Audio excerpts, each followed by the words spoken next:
In this week's video, we'll review the latest charts and data to help us understand why stocks are susceptible to a waterfall decline. We'll be moving very quickly, so feel free to use the pause button on your video player.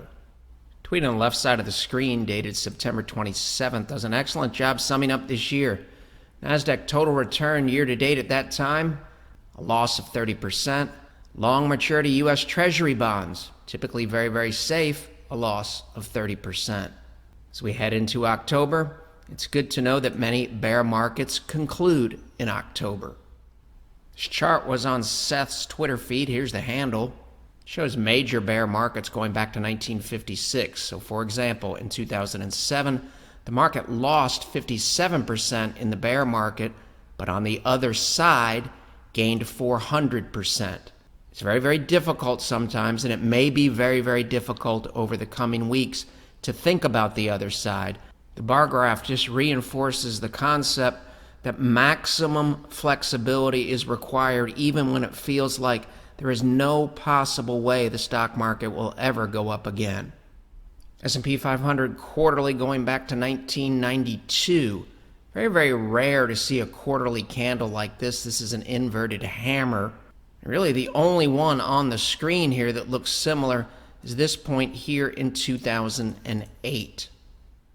Covered this before. It enables us to compare the low, a successful low in 2011, the unsuccessful attempt in 2008, and the successful attempt in 2009 with the present day. September 30th, 50-day moving average rolled over. This is late in the session on Friday, September 30th, RSI below 36.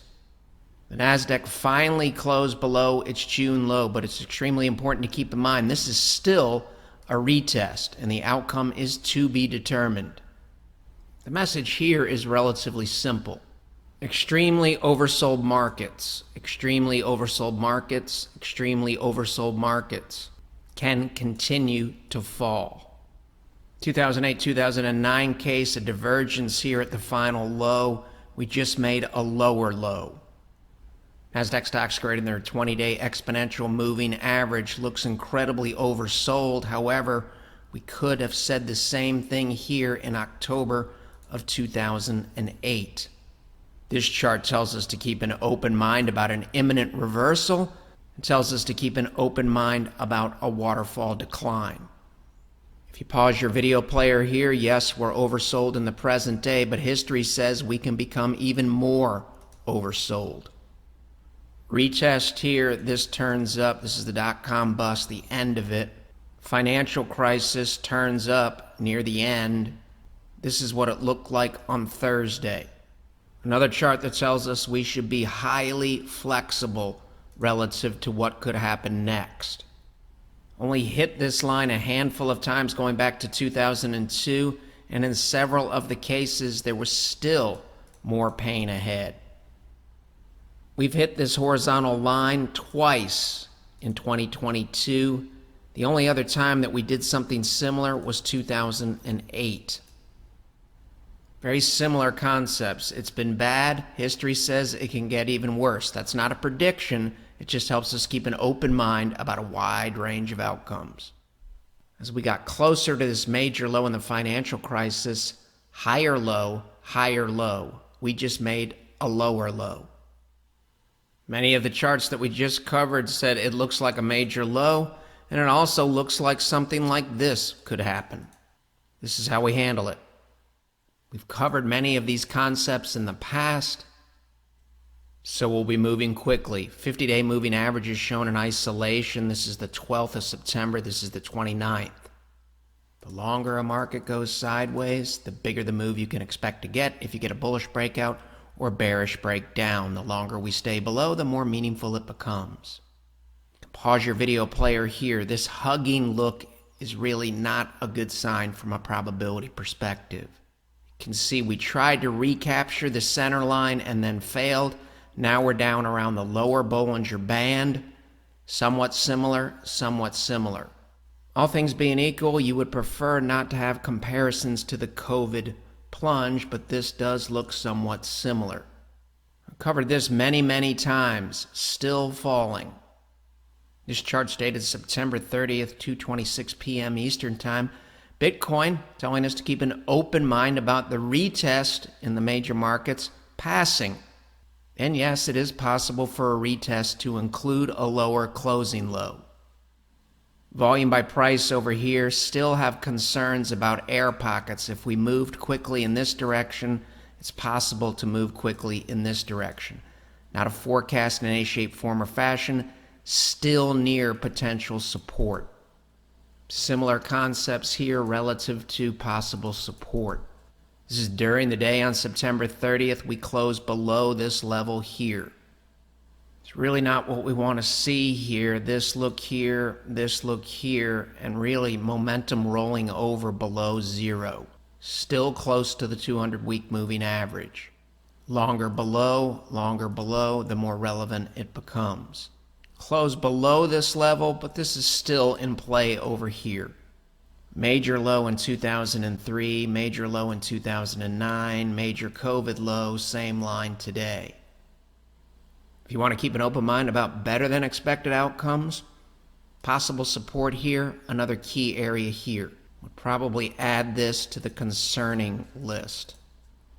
See the fibs for the A to B move. Right now we're below the 38.2. The 50 is here. Gap, gap, gap, right at the 50. Typically when you're below the 40-month moving average, it's concerning. Similar potential air pocket look in here on the daily. Glass half full, potential support, glass half empty, momentum turning down below the center line. All things being equal, you really don't want corporate bonds to be making a new weekly low. They bottomed well before the stock market in 08-09, and they bottomed well before the successful retest in 03. 11:15 a.m. this morning, up for the week 1.26%. 3:17 p.m. down for the week. This look here, make an argument similar to this look here, similar concepts, rate of change down here for bear markets. Software stocks, 11:18 a.m. on Friday, they were up 1.62% for the week. Later in the session, down 0.2% around 3:20 p.m. Eastern Time. Still hanging around the 61.8% retracement of this A to B move. You can pause your video player. Economically sensitive, this look here really doesn't look anything like what we've seen going back to the major low in 09. 200-week moving average in red. Weekly gap airlines never filled, not a prediction in any shape, form, or fashion. The market will make that call. Dow Jones Industrials, similar concepts, gap, gap, gap. Dow has had several closes below the June closing low here. Look at momentum.com bust bear market, momentum financial crisis, present day momentum, and pair that with the look of MACD here below zero and rolling over. Global stocks as of Thursday's close were down roughly 10% for the month. Breadth data looks tremendously oversold, but as we said, oversold markets can fall quite a bit further. Probably fair to say the present day looks more like this period relative to any other period using NDXA 200R. Still have concerns about the possibility of air pockets. Still near support for the most part. This is 3:23 p.m. Eastern Time on the 30th. Another potential air pocket look here. We're talking about this gap for a long time. Finally came back to it.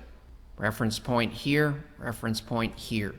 Noteworthy at 12:14 p.m. Eastern Time below the 200-week moving average that seems to be flattening out. Some reference points on the daily, potential support in here. Look at the indicator relative to the Bollinger Bands. It's not particularly a good look.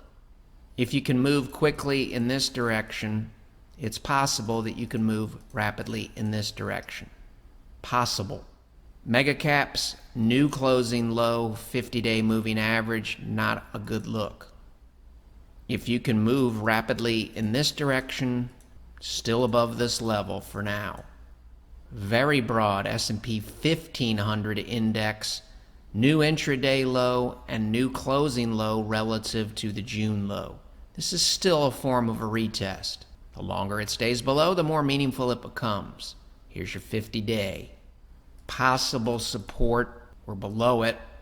Possible support, not as much support in the air pocket.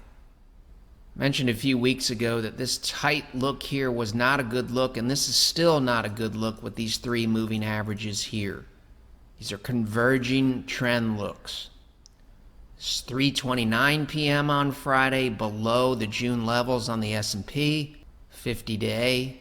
This daily Williams %R, daily momentum here. This is 3:38 p.m., about 20 minutes before the close. This isn't a good look momentum-wise. There's really no divergence here yet. Covered this earlier in the year. I believe this inverse breadth thrust was this drop here. Average and median additional decline based on history, down around 3,000. Of course, that's all hypothetical. Covered this back in May. Cases where the S&P 500 was down 5% or more in April. The additional drawdown, average and median shown in your screen. Covered this earlier in September when the S&P 500 is down 10% or more at the end of August. Your additional drawdown, average and median, roughly around 3,200. Individual cases may vary. You can easily make a case based on interest rates in the present day that the S&P 500 could fall to the 3,200 to 3,000 level. What typically happens after the S&P 500 drops 20%? The additional drawdown, average and median, the dotted lines here, this is 3,400, this is roughly 3,200. If you go back a century, the average decline in a bear market that's also coupled with a recession down here, a little bit above 2,800, simply helps us keep an open mind about a wide range of outcomes. Bulls would like to see an encouraging candle. These are discouraging candles. This is that converging trend topic that we've been talking about for several weeks now. If you were a bull, you really want to see blue on this side. September 30th, 2:52 p.m., it's on this side. This is a potential air pocket from a possible resistance perspective. Weekly RSI has some similar characteristics. COVID low held here in June below that level. As of 1:22 p.m., the weekly chart was also below this level in June. Momentum indicator, momentum turning back down below zero. Remember, that says below zero, existing downtrend. The cross tells us you're resuming the primary trend. That's all based on probabilities. You can see where price is here. You can see where price was here. Hence the title of the video. It's not a prediction. One thing I can tell you, the present day case will end up being significantly different from this case here. The point is, we could see more downside. This is PPO, bottom of the screen. This is a weekly chart of the S&P 500 up here going back to 1972. This rollover look typically is not what we want to see. If you're a stock market bull, you'd prefer to recapture this area here. This is 1:31 p.m. on Friday, September 30th. Yields were declining, ended up rising before the end of the session. Here's the close. History says most likely the 10-year yield will peak before the stock market bottoms, or the 10-year yield will peak at the same time the stock market bottoms. 2-year yield speaks to Fed expectations. This is the look here of 2-year yields when the S&P 500 rallied off of that June low. Compare price and the moving averages to the look as of Thursday's close. 2-year yield was up on Friday. VIX of VIX, this is the waterfall plunge here in the S&P 500, 2008. This is the big spike up here. This is the spike here as the NASDAQ was peaking last year in November. This is the present day. This is momentum in the present day, and this is momentum here when the NASDAQ peaked. Doesn't predict anything, it just speaks to odds. Speaks to recession probabilities. Volume by price, and here this looks like a very, very convincing bullish breakout. Now it's starting to look like a failed breakout. We're below the band. This is where the S&P 500 peaks here. This is the 200-day moving average for gold versus stocks. We're back above it. Credit markets still concerned as of 2:02 p.m. on Friday, September 30th. This looks like a bullish breakout. This looks like a failed breakout. And this looks like a lower closing low relative to the June low. If you're looking for hard data to help you keep an open mind about much better than expected outcomes, this is it right here. Corporate bonds weekly bottomed well before the S&P 500 here. Simultaneous bottom here at the COVID low. We just made a new weekly lower low. Momentum ETF, potential air pocket look from a possible support perspective. Converging trend look here with the 50-day looking vulnerable to rolling over with the already downward sloping 200-day. Christmas Eve 2018 Fed pivot low here. This is what risk on looks like. This is the major COVID low. This is what risk on looks like. This is what the present day looks like. You feel better about possible support or consolidation when you can draw a horizontal line and hit price several times. This isn't dead yet, but when we're drawing that horizontal line now, we're really only hitting 2 bars. QQQ's closed lower. This is 2:10 p.m., but this is still a retest. This looks more like a full-bore bearish look in here relative to the slopes of the moving averages and price, and this looks more like a full-bore bullish look. Still looks similar to this point here in '08. Kind of a mixed bag here. SPY outperformed XLP for the full week. This is white space in here. This is a major low here, and this is a major low here in the S&P 500. There's a very, very high probability that we're going to see better inflation data looking out 6 months. The question is, when does it come? What does the magnitude of that improvement look like? And most importantly, how does the Fed react? Risk off look here, January of this year, present day. That would be the bad news. The good news would be momentum much, much stronger here. It's a much weaker look here. Helps us keep an open mind. And I think of the same thing here. If we draw the horizontal line, how many times can we hit price in here versus the horizontal line in here? Same concepts relative to ARKK and the band. From a bullish perspective, this is the daily chart of XBI. This still looks like an inverse head and shoulders pattern, and that would be bullish for XBI and possibly bullish for risk assets. As a tweener look at the moment. XLK finally gave up this closing low here from June. Momentum says we're susceptible to a move in this direction. We've got a converging trend look, 50-day, 200-day, still taking it day by day. Hard to make an argument that this is an encouraging look from a trend perspective. Blue, the fastest moving averages on the bottom, prices below all of the moving averages, and the slopes are all down. Possible air pocket. Extremely oversold can mean a bottom is near. Extremely oversold is a condition that can remain with additional pain. As of Thursday's close here, the only other time we've been down here, right here, and this is that waterfall plunge, hence the title of this week's video, susceptible to something like this. Oversold in the present day, but it can get worse. Major low in 2009 here, divergence, divergence, present day. We lost this divergence look here. Still have a divergence relative to this, but not as clean as this. A very, very rapid move up. This is the indicator on top. This is the S&P 500 here. In this period here, the S&P gained approximately 10%. We're coming back in the other direction. Extremely oversold. Can it get worse? Yes. Got worse here. Wasn't over yet. Got worse here. Wasn't over yet. Not a prediction. Notice in a lot of these cases, you get down this far and then you bounce. Here we've hit the horizontal line twice. Here we hit the horizontal line twice. And after this point here in the historical case, there was a significant additional drawdown in the S&P 500.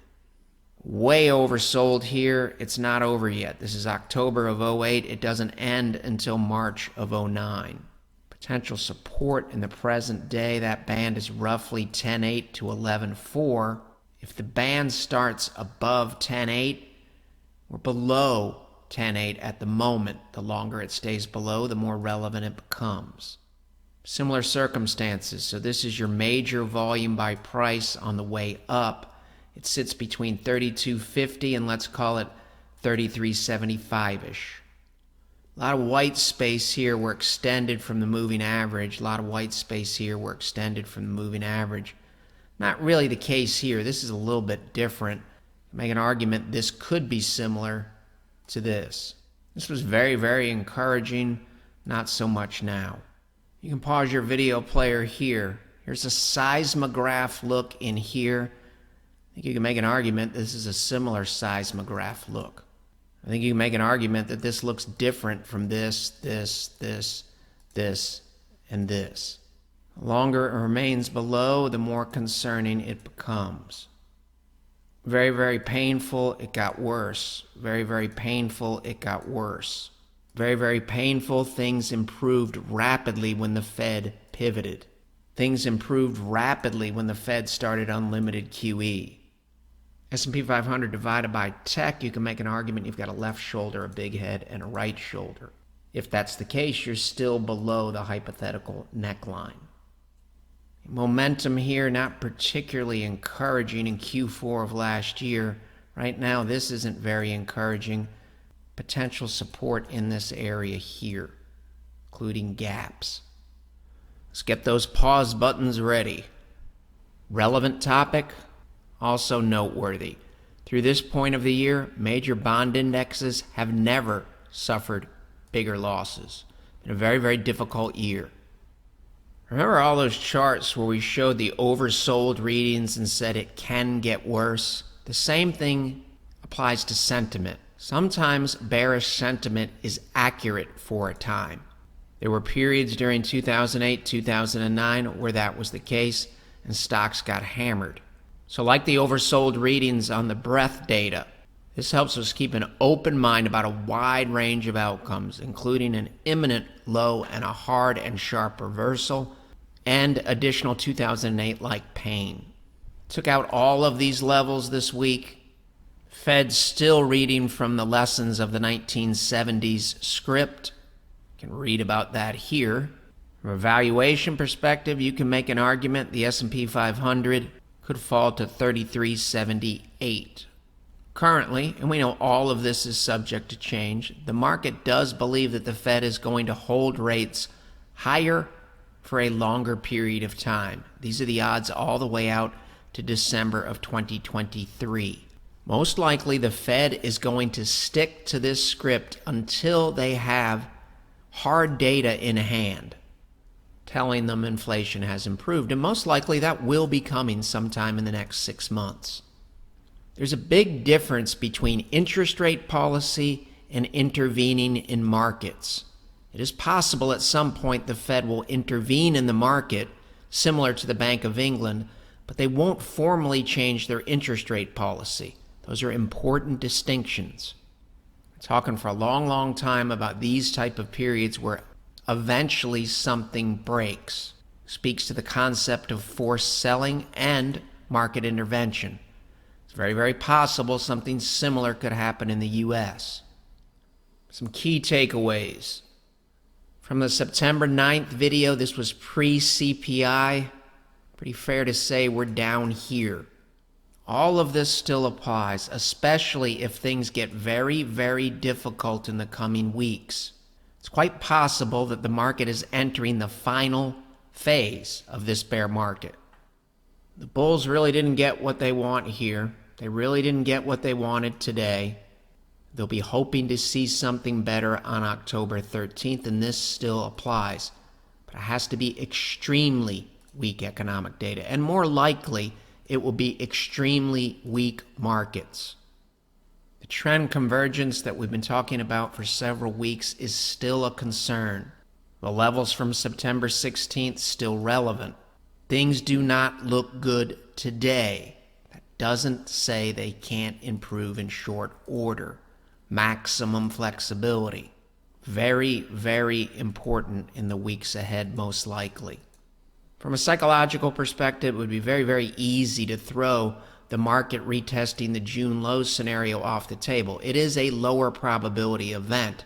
However, you can make a lower low on a retest.